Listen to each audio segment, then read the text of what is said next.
皆さんこんにちは、宮本です。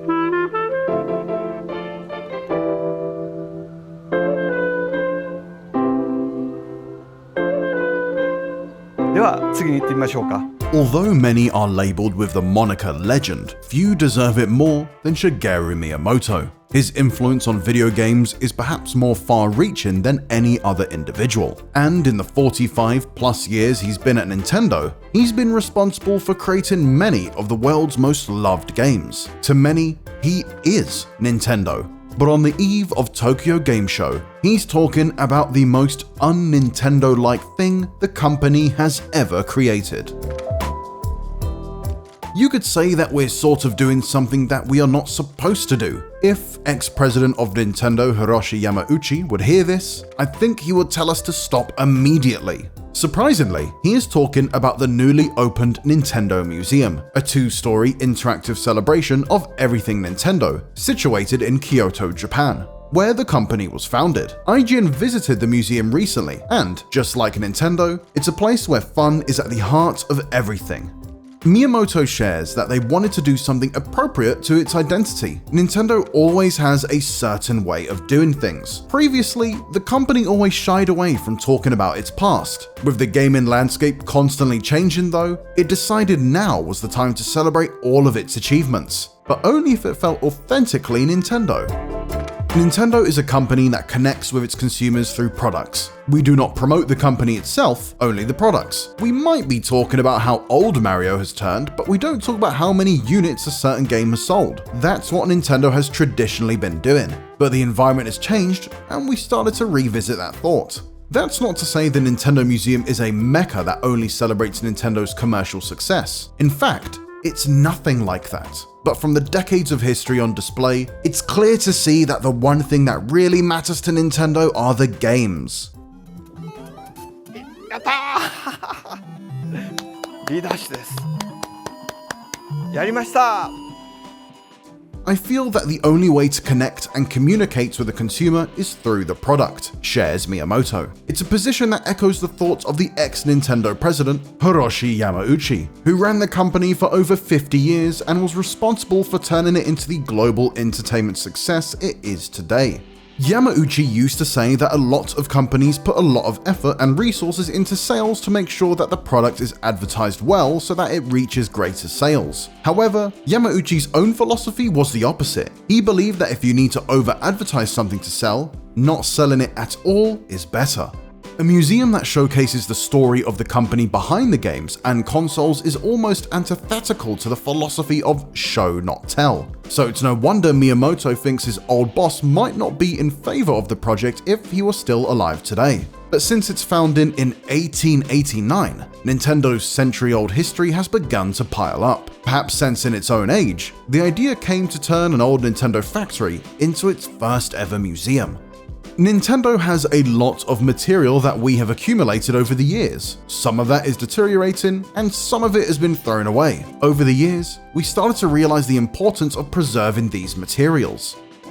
The preservation extends to the building itself too, and Miyamoto thought that it would be very Nintendo-like to not have a flashy museum, but to simply repurpose this building and this land that we had as an effort to store and preserve the products that we have made in the past. Rather than simply tell a straight historical story that stretches from 1889 to today, Nintendo enlisted the help of its various technicians and employees with various knowledge and interests that go beyond just video games to create a museum that only Nintendo could imagine. The result is an experience unlike any other. During our tour, we saw exhibitions that tell the story of Nintendo through interactive experiences, like large-scale Nintendo game controllers that can be used to play games with a friend, or a station where guests can create their own Hanafuda cards, the Japanese playing cards etched into Nintendo lore.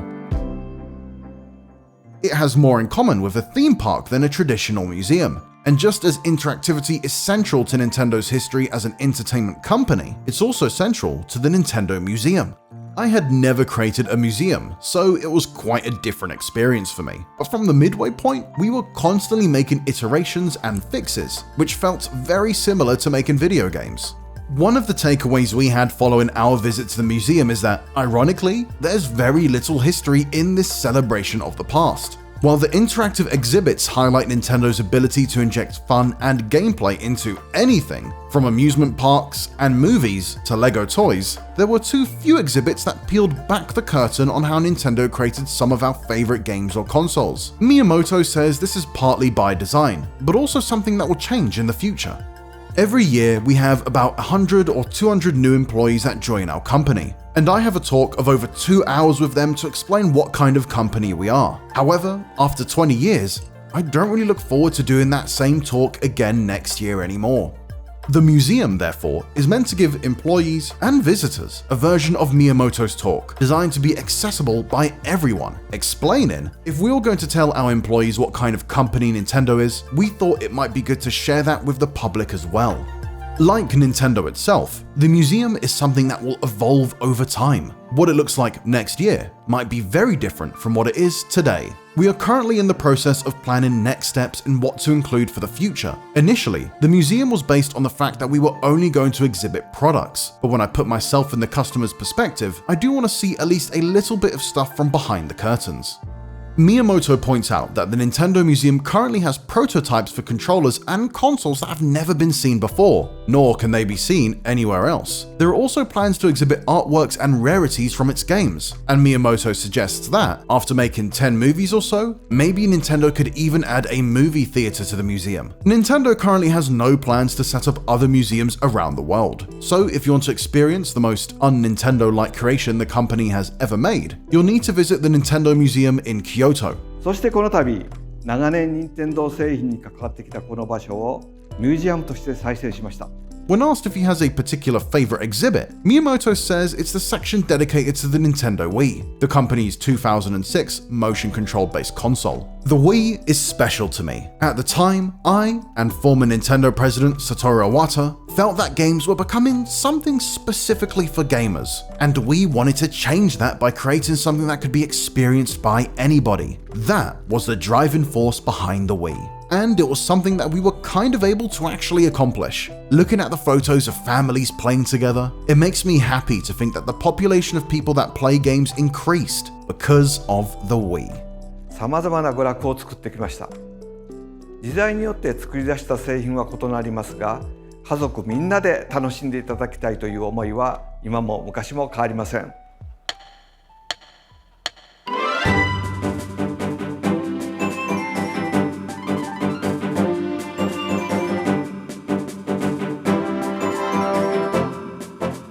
If you like this video and want to know more about Nintendo history, why not check out our documentaries about the lie that built Nintendo and the best Nintendo game you've never heard of.